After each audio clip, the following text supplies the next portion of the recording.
It's our last year in college. We're doing philosophy. Well, being philosophy students rather than doing anything. This long in, a sense of ennui had settled over us, even though we still said it ennui. When I heard it pronounced correctly on BBC Two, I thought someone with a speech impediment was talking about his French mate Henry. Daniel lit another cigarette, even though a doctor had told him to quit or he'd have to have his legs cut off in 20 years or so. He suffers from varicose veins and a lack of imagination that's disguised as a romantic bravura. Maybe that's what we have in common. Anyway, that time he did try to quit, the doctor gave him some homeopathic stuff to rub into his gums or something, but he had to give up alcohol, tea, coffee and minty toothpaste as well as smoking for the drugs to work. A few weeks later, he was smoking again. "What about your legs?" I asked him. He made a dismissive gesture as if to say, "Well, they're off as far as I'm concerned."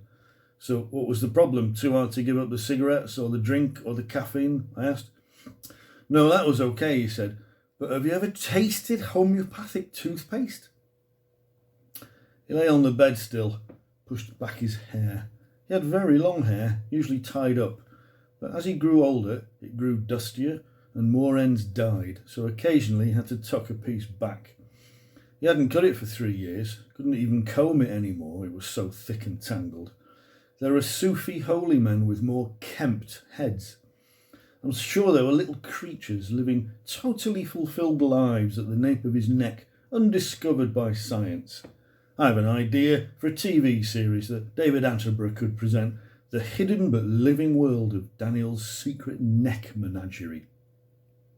"Do you want some tea?" he asks. And I say yes before I remember it would be something weirdo brew, like chutney and beeswax or something. Bedouin placenta mix. Ordinary tea wasn't to his refined or received taste. I mean, he even used to go to Sainsbury's and buy a bag of mixed herbs and smoke it. He tended not to eat. Apparently it was consumerist or something. He rolled over again and switched on the kettle, which stood on a little platform beside his bed, which was so low I thought it was a floorboard. I'm saying bed, but it was just a mattress on the floor. Of course, everything was within reach of his reclining position. He's cut it all down to a minimum. Movement, thought, effort, participation. I sometimes thought he'd even shit into a tube leading from his bed to the toilet if he could rig it up right. It wouldn't even have to reach the toilet as long as it led out of his bedroom/universe. He once gave me a book called Against Nature or something by a Dutchman, somebody who did all that retreat stuff, locked himself away, never did the washing up, didn't call his mother, that sort of thing. I suspect Dan was a copycat hermit, creating his hermetically sealed environment around himself, eliminating irrelevant elements as he forgot them, like names of things in that Garcia book, whatever it's called. Me, I didn't need any encouragement to never go out again, but I suppose we went through the same phase, living out the plots or themes of the last book we'd read. I should have given him American Psycho in return. As the kettle boiled, and this was real action in our lives at this point, Daniel reached over and turned on some music.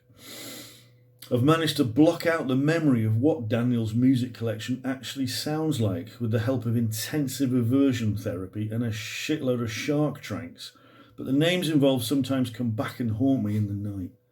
Names of people who seem to be able to play for hours without actually coming across a tune. Jazz musicians playing such complex extended derivatives that just to be able to sit in front of it you need to be as stoned as they were, or French. I'm guessing, but probably Dan played some Roy Harper that day. He did most days those days. To Daniel, Roy Harper is a major figure in world culture, but to the rest of us, he's just a sad old cunt. Daniel has seen him play about 2,000 times, and at each gig he hands Roy a joint and shouts out the most obscure Roy song he can think of, then blacks out and comes round about an hour later, 50 quid shorter. Roy does more or less the same thing himself, but blacks out sooner and ends up even shorter somehow. Roy plays acoustic guitar and sings about issues, or himself, which amounts to the same thing if you're a member of the Drug Squad or the Noise Abatement Society. He's 50 or 60, looks it, Gigs around the world whenever he can find a friend's house to flop in, and has the second worst attitude in the world after Daniel, because Daniel idolises him, and at least Roy's been in therapy. Daniel manages to make the tea without removing the bed from his back. I'm given an unenamelled mug of hot red water. It's like drinking a diabetic dog's piss from a hollow brick. Thanks, I said. I rolled a cigarette. Dan began to roll a joint, because he couldn't remember the last one, which must have been all of 15 minutes ago. I smoke as my tea smoulders, or the other way round. Daniel performs his ritual with resin and Sainsbury's mixed herbs. I begin to feel that sense of isolation in his company, like it didn't matter if I was there or not. I look out of the window, towards that place where stuff happened. The room felt like a cell more than a room, a cell for a really weird monk. He'd probably thought the same as I had that morning, that if he stayed in his room forever, nothing would happen anymore, except he decided to put it to the test. Love is not a feeling. Love is put to the test, somebody said, Wittgenstein said. And I don't know what either of them meant, but you have to admire Daniel for trying. Me, I felt like turning a flamethrower on him, just to prove him wrong. There you also dickhead, I'd say, as the skin fell off him like sheets of burning newspaper. Something happened, and Roy Harper's a cunt. Don't you get bored? I asked. What of? Of what? I said. It's of what, Daniel, and I mean this of.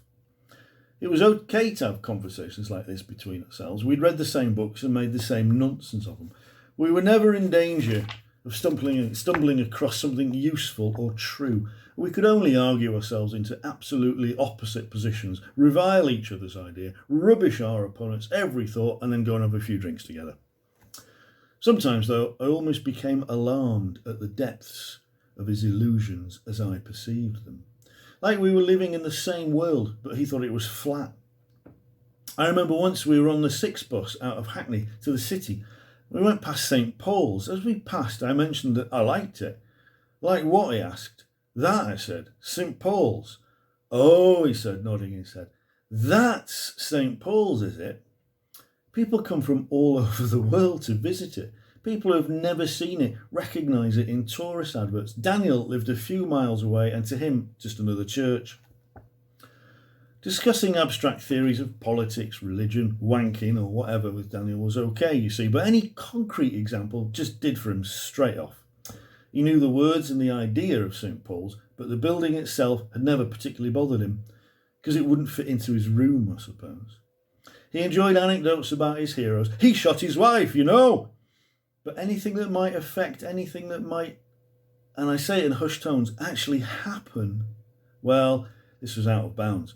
Beyond the frontiers of Daniel's reality, conspiracy theories were just so many fairy tales to him because they took place somewhere he'd never really been or liked being or could remember being, concerning people he didn't care about or hadn't heard of.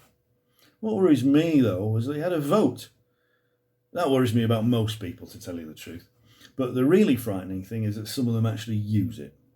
But use is an action, and Daniel wouldn't willingly go there. I can't work in an office. I can't do it, Dan said. He looks scared when he says this.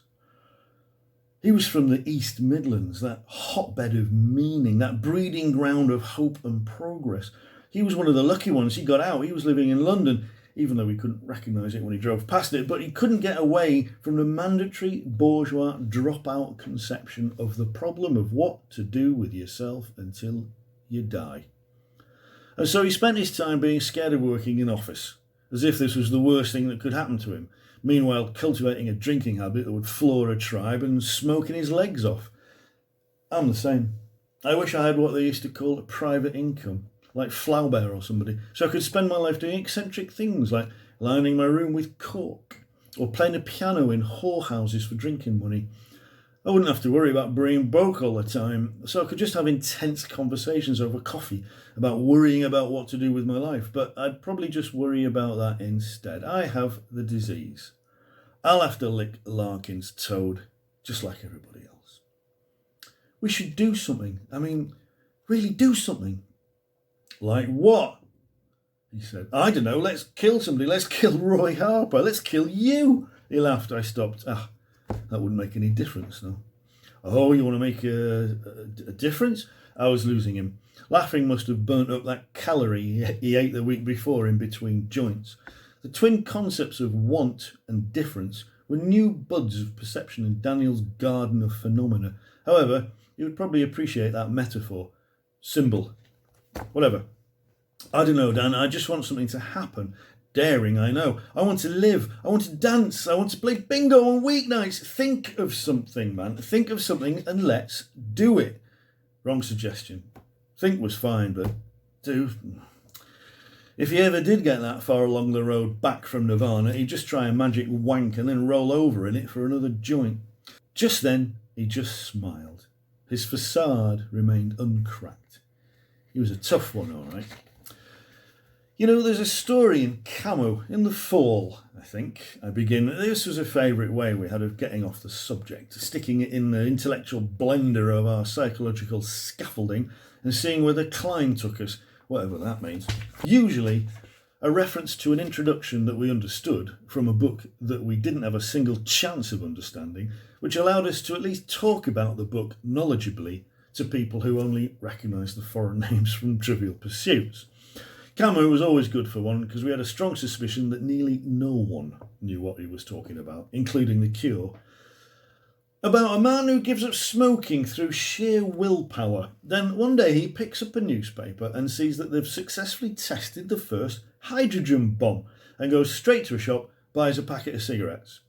Dan smiles at me again through his own contribution to the fallout, and I could see he was having trouble spotting me through the smog. The glaze on his eyes was thicker than the undergrowth on his head. I got up for a piss. You've got to make up your own mind up, he said. I knew better than to assume a thought had occurred to him.